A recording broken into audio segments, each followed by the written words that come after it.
Hi to all. ఒకప్పుడు పార్వతీదేవి విహారానికి వెళుతూ తను ధరించడానికి ఆభరణాలు ఐశ్వర్యాన్ని శివుణ్ణి అడిగిందట. అప్పుడు శివుడు కొద్దిగా విభూది ఇచ్చి కుబేరుని వద్దకు వెళ్ళి అది తూచి దానికి సరిపడా ఐశ్వర్యాన్ని తీసుకోమన్నారట.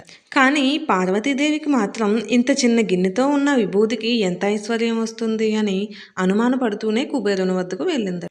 కుబేరుణ్ణి ఈ విభూతికి సరిపడా నగలు బంగారం తూచి ఇవ్వమని అడిగిందట. విభూతిని త్రాసులో పెడితే నవనిధులకు అధిపతి అయిన కుబేరుని ఐశ్వర్యం అంతా పెట్టినా కూడా ఆ త్రాసు పైకి లేవలేదట. అన్నీ తనే పెట్టుకుందాము, తనే అనుభవిద్దాము అనుకునేవారు లోకానికి ఏమిస్తారు? తాను నిరాడంబరంగా ఉండి అందరికీ ఐశ్వర్యాన్ని ఇస్తాడు. అందుకే శంకరుణ్ణి ఐశ్వర్య ప్రదాత అంటారు.